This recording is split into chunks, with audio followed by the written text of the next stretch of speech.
Hi, I'm Chris and I'm part of the library development team for Kingston Libraries. Today, on what is the 75th anniversary of VE Day, I thought it would be very fitting to discuss a novel based on the Second World War.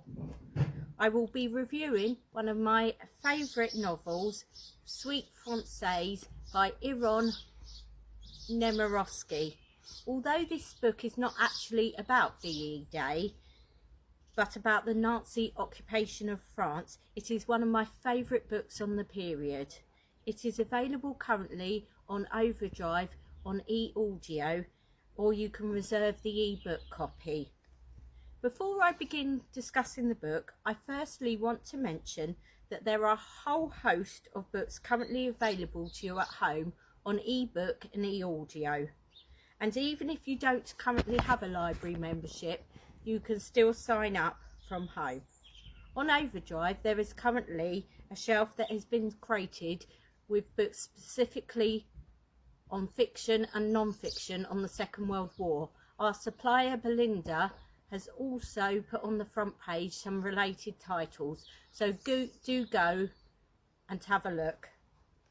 Also, if you weren't aware, I thought it would be a good chance to let you know that you can still access the online resources from home during lockdown. Ancestry is now available, which is a great way of looking up your family history. Britannica is a great resource to use for the kids with their homework, and with newly acquired Press Reader, which gives you free unlimited access to newspapers and magazines from home. Now I'll begin my book review. Suite Française is one of my favourite books, as it is beautifully written and really makes you feel like what it must have been like living under German occupation in France. The story begins with the sight of cars stacked up with personal belongings of people fleeing Paris. The German occupation of Bussy, a little French village, then begins. The novel focuses on several characters within the village and addresses a number of issues that arise as a result of the occupation. One of the underlying themes is how different people react to the situation. It shows how some people hoard food and gossip about their neighbours, and others show tremendous courage and generosity.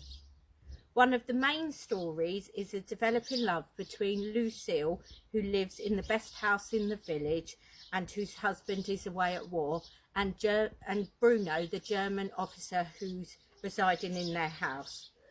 The story shows how, although they are on enemy sides, they are both just two people of kind nature and a passion for music. Throughout the novel, the reality of war and the situations and decisions they have to make hinders their love at every stage. What I think makes the book even more powerful is that despite being published in 2004, the book was actually written during the Second World War, and when you discover this, it becomes very apparent. Although Irène was an established French writer before the war, she was also a Jew and was sadly killed at Auschwitz in 1942. Having lived in a French village with her husband and children during the war, she began writing what she intended to be 5 novellas. Unfortunately, she only managed to write 2 before being killed. These are amalgamated into what is the book today.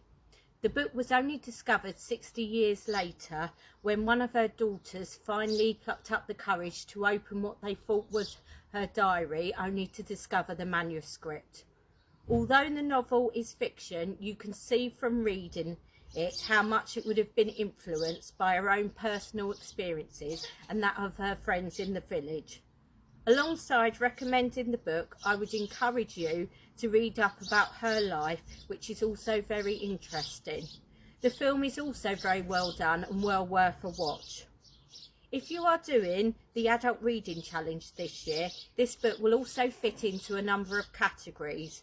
Perhaps number 3, a place you have visited. Number 12, a book with the letter E in the title.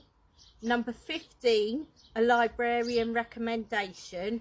Or 24, a book that makes you cry. Although I chose to review Suite Française today, I would also strongly recommend the novels The English Patient and The Book Thief, which are also incredible books written during the Second World War.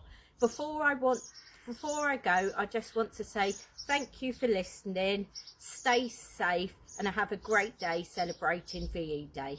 Thank you.